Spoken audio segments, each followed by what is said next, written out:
Hello everyone ओम sir coaching को तुम मान स्वागत। आज आम दशम श्रेणी फिजिकल साइंस बहीर तृतीय अध्याय धातु और अधातुर प्रश्न उत्तर डिस्कसन करवा। प्रथम प्रश्न देछि निम्नलिखित क्यों जोड़ा विस्थापन प्रतिक्रिया करे। ताहले प्रथमे आम देखा विस्थापन प्रतिक्रिया कौन। जेतेबेले गोटे प्रतिक्रिया रे गोटे मौलिक अन्य एक यौगिकरू ताठारु कम प्रतिक्रियाशील मौलिक को विस्थापित करिथाए ताहाको विस्थापन प्रतिक्रिया कहते। एठारे ऑप्शन डी रे देछि सिल्वर नाइट्रेट द्रवण एवं तंबा धातु। तंबा साधारणतः अधिक प्रतिक्रियाशील सिल्वर ठारू, सेथिपई सिल्वर नाइट्रेट रु तंबा सिल्वर को विस्थापित करिवो एवं कपर नाइट्रेट सृष्टि हेबा सह सिल्वर विस्थापित हेबो। ताहले ऑप्शन डी हेबो हमर ठीक उत्तर। द्वितीय प्रश्न देछि निम्नलिखित केउ प्रणाली लुहा तावा को कलंकी निरोध पाई विनियोग करि हेबो। ताहले उत्तर हेबो ऑप्शन सी जिंक रो आवरण प्रयोग द्वारा। 3 नंबर प्रश्न देछि गोटिए मौलिक अम्लजान सह प्रतिक्रिया करी गोटिए उच्च गलनांक विशिष्ट यौगिक सृष्टि करे, यह जलरे द्रवणीय। निम्न उत्तररू उक्त मौलिकटी बाछ। ताहले उत्तर हेबो ऑप्शन ए कैल्शियम। कैल्शियम अम्लजान सह प्रतिक्रिया करिथाए एवं कैल्शियम ऑक्साइड नामक एक यौगिक सृष्टि करे। 4 नंबर क्वेश्चन देछि खाद्य डबा गुड़िकरे जिंक द्वारा प्रलेप न होई टीणरे होइथाए कारण कौन। ताहले उत्तर हेबो ऑप्शन सी जिंक टीण ठारू अधिक प्रतिक्रियाशील एवं सेथिपई आमे जिंक रो व्यवहार करि नथांती। 5 नंबर क्वेश्चन देछि तुमको गोटे हातुड़ी गोटे बैटरी गोटे बल्ब तार एवं गोटे स्विच दिया जाइछि। ताहले क्वेश्चन ए रे पचारिछि धातु एवं अधातुर नमूना को चिन्हट करिवा पई एगुडी को किपरि व्यवहार करिवो। ताहले प्रथमे आमे परिबाही तार को काटी 4 खंडरे विभक्त करिवा एवं सेगुडी को ए बी सी डी नाम रे चिन्हट करिवा।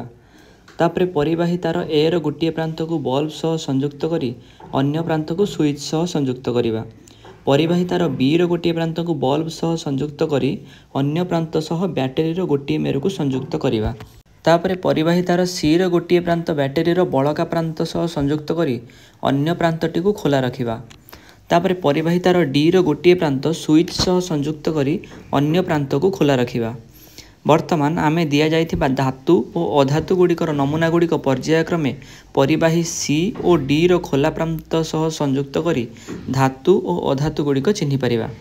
जेउ नमूना को संयोग कले बल्ब जलिबो ताहा धातु एवं जेउ नमूना को संयोग कले विद्युत बल्ब जलिबो नाही ताहा अधातु अटे एवं जेउ नमूना गुड़ी को हातुड़ी रे बाड़ेइले चादर रे परिणत हेबो ताहा धातु। बी रे प्रश्न देछि एही परीक्षार उपयोगिता को निर्णय करी धातव एवं अधातव मध्य पार्थक्य दर्शाओ। एबे आमे देखिबा धातु और अधातु मध्य पार्थक्य। फास्ट पॉइंट रे देछि धातु गुड़िक विद्युत सुपरिवाही किंतु अधातु गुड़िक विद्युत कुपरिवाही। सेकेंड पॉइंट देछि धातु गुड़िक नमनीय तेणु सेमानंकु हातुड़ी रे बाड़े विभिन्न आकृति रे परिणत करी हबो किंतु अधातु गुड़िक अनमनीय। थर्ड पॉइंट देछि धातु को हातुड़ी रे बाड़ेइले ध्वनि सृष्टि करे किंतु अधातु एमिति ध्वनि सृष्टि करे नाही। 6 नंबर क्वेश्चन देछि एम्फोटेरिक ऑक्साइड कहिले कोन बुझ एवं एही ऑक्साइड रो दुईटी उदाहरण दियो। ताहले प्रथमे देखिबा एम्फोटेरिक ऑक्साइड कोन। जेउ धातव ऑक्साइड उभय अम्ल एवं क्षार सह प्रतिक्रिया करी लवण और जल सृष्टि करती सेमानकु उभयधर्मी ऑक्साइड बा एम्फोटेरिक ऑक्साइड बोली कहा जाए। उदाहरण रे आसीबा हमर एल्युमिनियम ऑक्साइड एवं जिंक ऑक्साइड। 7 नंबर क्वेश्चन देछि दुईटी धातुर नाम दर्शाओ जहाँकि हाइड्रोजन को लघु अम्ल विस्थापन करे एवं दुईटी धातुर नाम दर्शाओ जहाँ एपरी करे नाही। ताहले यार उत्तर हेबो सोडियम एवं मैग्नेशियम धातु लघु अम्ल हाइड्रोजन को विस्थापन करती। ताहले एठारे दुईटी प्रतिक्रिया दिया जाइछि जेउथिरे प्रथमे सोडियम सल्फ्यूरिक अम्ल सह प्रतिक्रिया करी सोडियम सल्फेट सृष्टि करिछि ता सहित आमर हाइड्रोजन को विस्थापित करिछि। द्वितीय प्रतिक्रिया रे मैग्नेशियम हाइड्रोक्लोरिक एसिड सह प्रतिक्रिया करिछि एवं मैग्नेशियम क्लोराइड सृष्टि हेबा सह हाइड्रोजन रो विस्थापन घटिछि। तापरे जो प्रश्न थिला जे केउ धातु अम्लरू हाइड्रोजन को विस्थापन करती नहीं तार उत्तर हेबो कोन तंबा एवं सुना एमिति एक धातु जहाँकि लघु अम्लरू हाइड्रोजन को विस्थापन करती नहीं। 8 नंबर प्रश्न देछि वैद्युतिक शोधन गोटे धातु एम पई एनोड कैथोड एवं वैद्युतिक विश्लेष्य रूपे काहाकु नियाजिबो। ताहले एठारे कैथोड रूपे एम धातु को नियाजिबो एवं जहाको शोधन करा जिवो ताहाको एनोड रूपे नियाजिबो एवं एम धातुर एक लवण को वैद्युतिक विश्लेष्य रूप में नियाजिबो। 9 नंबर रे देछि जड़े चेप्टा चामच रे सल्फर पाउडर नहीं उत्तप्त कला एवं गोटे परीक्षा नली को उल्टाई बाहर गैस को संग्रह कला। ताहेले एठारे 9 नंबर ए रो प्रथम प्रश्न देछि गैस रो क्रियाशीलता शुष्क लिटमस कागज उपरे कोन हेबो एवं सेकेंड प्रश्न देछि गैस रो क्रियाशीलता आर्द्र लिटमस कागज उपरे कोन हेबो। ताहेले प्रथम प्रश्नर उत्तर हेबो शुष्क लिटमस कागज उपरे कोनोसी भी परिवर्तन हेबो नाही। द्वितीय प्रश्नर उत्तर हेबो आर्द्र लिटमस कागज उपरे गैस रो क्रियाशीलता जोगु नील लिटमस नाली होई जिवो किंतु लाल लिटमस रे कोनोसी भी परिवर्तन हेबो नाही। यह एइथिपाई हैला कारण जेतेबेले सल्फर आमर ऑक्सीजन संस्पर्श रे आसिला से सल्फर डाइऑक्साइड सृष्टि कला किंतु आर्द्र लिटमस संस्पर्श रे आसीबा समय रे से अम्ल रे परिणत हैला सेथिपाई नील लिटमस लाल हे गला। तापरे बी रे प्रश्न देछि सृष्टि होइथिबा प्रतिक्रियार एक समतुल समीकरण लेख। ताहले प्रथम स्टेप रे जेतेबेले सल्फर को नियारे पोड़ी दिया गला सेतेबेले से अम्लजान सह जारण घटिला एवं से सल्फर डाइऑक्साइड को सृष्टि कला। द्वितीय केस रे से जेतेबेले आर्द्र लिटमस कागज रे थिबा जल संस्पर्श रे आसिला सेतेबेले सल्फ्यूरस एसिड सृष्टि हैला। तापरे 10 नंबर प्रश्न देछि लुहार कलंकी निरोध पई दुईटी उपाय लेख। ताहेले प्रथमे लुहा निर्मित द्रव्य उपरे जिंक रो प्रलेपन देई ताहाको कलंकी निरोध करा जाय एहाको गाल्भानाइजेशन कहा जाय। द्वितीय रे लौह निर्मित द्रव्य उपरे रंगर लेप द्वारा मध्य लुहा को कलंकी निरोध करा जाय पारिबो।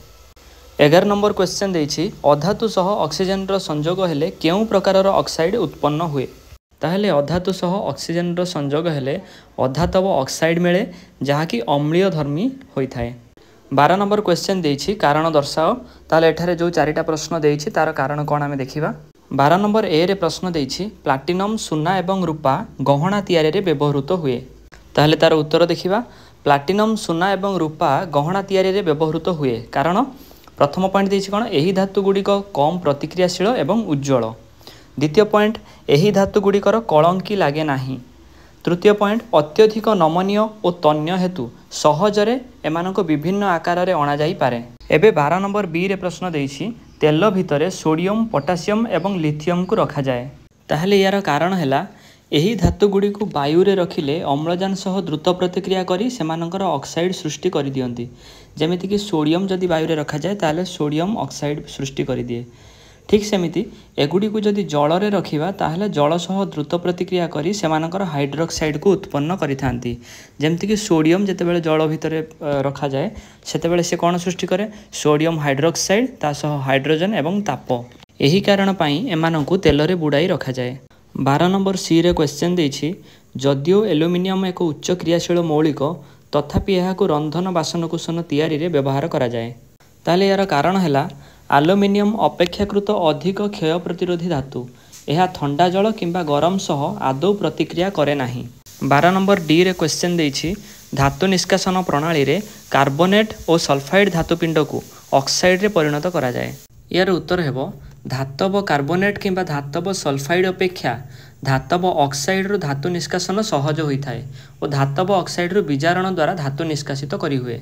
13 नंबर क्वेश्चन देछि तुम्बे माने देखिथिबो मलिन पड़िथिबा तंबा पात्र गुड़िक लेंबू एवं तेंतुली रस द्वारा सफा करा जाए काहेकि एही खटा जातीय पदार्थ द्वारा पात्र गुड़िक सफा करिबा संभव हुए बुझाओ।